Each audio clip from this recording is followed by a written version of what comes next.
ଶ୍ରୋତାବନ୍ଧୁ ସାହିତ୍ୟ ସଂସ୍କୃତି ଚିନ୍ତନ ୟୁଟ୍ୟୁବ୍ ଚ୍ୟାନେଲକୁ ଆପଣମାନଙ୍କୁ ମୁଁ ସ୍ୱାଗତ କରୁଛି।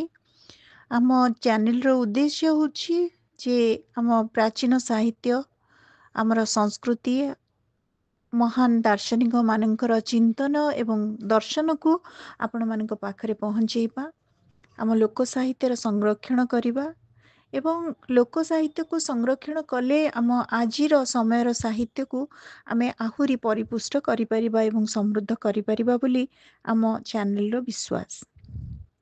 ଆଜି କଥା ଲହରୀ ବା ଉତ୍କଳ କାହାଣୀ ସଂଗ୍ରହର ଏକ ସୁନ୍ଦର ଗପ ଆପଣମାନଙ୍କ ଉଦ୍ଦେଶ୍ୟରେ ମୁଁ ଉପସ୍ଥାପନ କରୁଛି, ଯାହାର ଶୀର୍ଷକ ହେଉଛି ଅନନ୍ତା କଥା। ଏଇ ଗପଟିକୁ ଯେତେବେଳେ ମୁଁ ପଢ଼ୁଥିଲି ମୋତେ ଲାଗୁଥିଲା ଯେମିତି ଏଇ ପ୍ରାଚୀନ ସାହିତ୍ୟର ଏଇ ଅନନ୍ତା କଥା ହୁଏତ ବିଶିଷ୍ଟ କଥାଶିଳ୍ପୀ ଆମର କଥା ସମ୍ରାଟ ଫକୀରମୋହନ ସେନାପତିଙ୍କୁ ରାଣ୍ଡିପୁଅ ଅନନ୍ତା ଗଳ୍ପ ଲେଖିବା ପାଇଁ କିଛି କାଂଶରେ ପ୍ରଭାବିତ କରିଥାଇପାରେ। ତେବେ ଚାଲନ୍ତୁ ଶୁଣିବା ଆମର କାହାଣୀ ଅନନ୍ତା କଥା। ଗୋଟିଏ ଚଷା ଘରେ ମା, ବାପ, ପୁଅ, ଝିଅ ଚାରୋଟି ଲୋକ ଥାନ୍ତି। ଝିଅଟି ବିବାହ ହୋଇଗଲା ଗୋଟିଏ ଖୁବ୍ ଧନବନ୍ତ ଘରେ। ବାପଟି ମରିଗଲା। ଏ ମା ପୁଅ ଦୁଇଟି ଭାରି କଷ୍ଟରେ ଥାନ୍ତି। ରୋଜିନା 4 ସେର ମୂଲ ଆଣି ଚଳନ୍ତି। ପୁଅଟି ନାଁ ଅନନ୍ତା।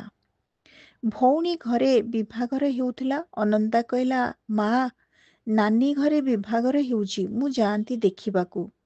ମା କହିଲା, ହେଉ ଯା। ଅନନ୍ତା ଗଲା ଭଉଣୀ ଘରକୁ। ଯାଇ ସନ୍ଧ୍ୟାବେଳେ ପହଞ୍ଚିଲା।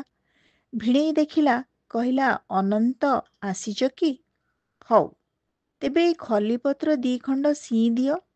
ଏହା କହି 2 ବୋଝ ପତ୍ର ଦେଇଗଲା ଖଲି ସିଇଁବାକୁ। ଅନନ୍ତା ଖଲିପତ୍ର ସିଉଁ ସିଉଁ ରାତି ପାହାନ୍ତିଆ ହେଲା। ସମସ୍ତେ ଖାଇ ପିଇ ଶୋଇଲେଣି। ଭଉଣୀର ମନେ ପଡ଼ିଲା, ଅନନ୍ତା ତ ଆସିଛି, ଖାଇନାହିଁ। ଏହା କହି ହାଣ୍ଡିଶାଳରେ ହାଣ୍ଡି ଦେଖିଲା ବେଳକୁ ହାଣ୍ଡିରେ କିଛି ନାହିଁ। ପେଜ ମିଶା ହୋଇ ଭାତ ଗଣ୍ଡିଏ ରହିଛି। ଡାକିଲା, ଅନନ୍ତା, ପେଜ ପିଇବୁ? ଅନନ୍ତା କହିଲା, ନାହିଁ ନାନୀ, କାଲି ସକାଳ ଯାଏ ରାତି ପାଇଗଲାଣି, କାଲି ସକାଳେ ଖାଇବି। ଭଉଣୀ ଫେରିଗଲା ଘରକୁ। କେତେ ସମୟ ପରେ ରାତି ପାଇଲା। ଭିଣୋଇ ଘରୁ ଉଠି ଆସି ଦେଖେ ଯେ ଅନନ୍ତା ପିଣ୍ଡାରେ ବସିଛି। କହିଲା, ଅନନ୍ତ, ଏ ଦା ଖଣ୍ଡି ନେବଟି, ଘୋଡ଼ା ପାଇଁ ଘାସ କେରାଏ ଆଣିବ। ଅନନ୍ତା ଦାକୁ ଆଣିଲା, ଆସିଲା। ମନେ ମନେ ଭାବିଲା, ମୁଁ ସିନା ଦୁଃଖୀଟିଏ ବୋଲି ମୋତେ ଏମନ୍ତ କରୁଛନ୍ତି। ବାଟରେ ଦାକୁ ଫୋପାଡ଼ି ଦେଲା, ଆପଣା ଘରକୁ ଫେରି ଆସିଲା। ଆସୁଛି, ବାଟରେ ଗୋଟାଏ ମଲା ନାଗସାପ ଦେଖିଲା। କହିଲା, ବଞ୍ଚିଛି ବୋଲି ସିନା ଏତେ ଅପମାନ। ଯାଉଛି, ଏ ମଲା ସାପକୁ ନେଇ ସିଝେଇ କରି ଖାଇବି ଯେ ମରିଯିବି। ଏହା କହି ସାପଟି ନେଇ ଘରକୁ ଆସିଲା। ମାକୁ କହିଲା, ମା, ୟାକୁ ସିଝା, ଖାଇବା। ମା ସାପକୁ କାଟି କୁଟି ରାନ୍ଧି ରଖିଲା। ଅନନ୍ତା ଗାଧୋଇ ଆସିଲା। ମା ଗଲା ଅନନ୍ତାକୁ ଖାଇବାକୁ ଦେବାକୁ।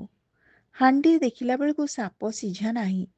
ସୁନା ମୁଣ୍ଡା ମୁଣ୍ଡା ହୋଇ ହାଣ୍ଡିରେ ରହିଛି।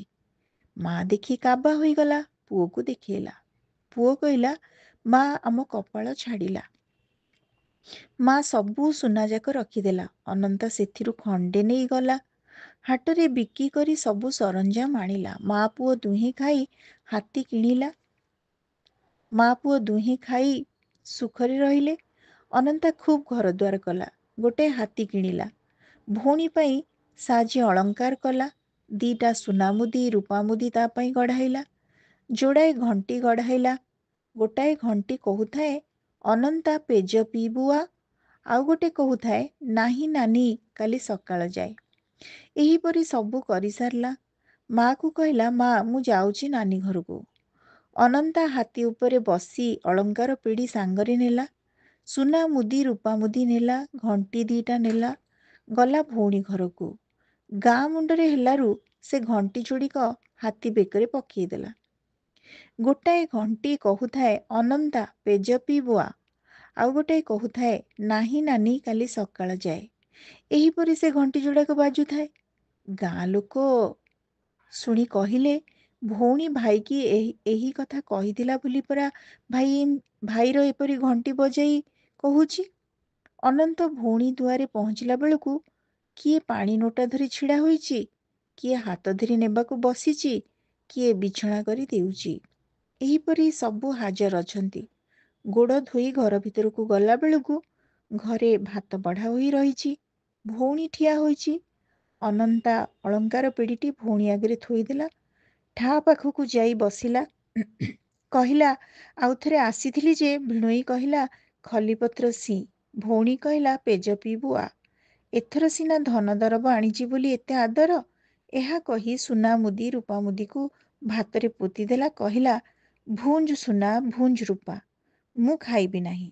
ଏହା କହି ଥାଳି ପାଖରୁ ଉଠି ଆସିଲା। ଭଉଣୀକୁ କହିଲା, ତୁ ଏଆଡ଼େ ମୁଁ ସିଆଡ଼େ। ଏହା କହି ହାତୀରେ ଚଢ଼ି ବାହାରି ଆସିଲା। ଘରେ ପହଞ୍ଚି ସୁଖରେ ଘରଦ୍ୱାର କଲା। ଭଉଣୀକୁ ଆଉ ପଚାରିଲା ନାହିଁ। ମୁଁ ଗଲାକୁ ମୋତେ କଥା କହିଲା ନାହିଁ। ମୋ କଥାଟି ସରିଲା, ଫୁଲ ଗଛଟି ମରିଲା। ଶ୍ରୋତାବନ୍ଧୁ, ଆମେ ଶୁଣୁଥିଲେ ଉତ୍କଳ କାହାଣୀ ସଂଗ୍ରହରୁ ଏକ ସୁନ୍ଦର କାହାଣୀ, ଯାହାର ଶୀର୍ଷକ ଥିଲା ଅନନ୍ତା କଥା। କାହାଣୀଟି ଆପଣମାନଙ୍କୁ କେମିତି ଲାଗିଲା? ଆପଣମାନଙ୍କର ମତାମତ ଅପେକ୍ଷାରେ ରହୁଛି। ଧନ୍ୟବାଦ।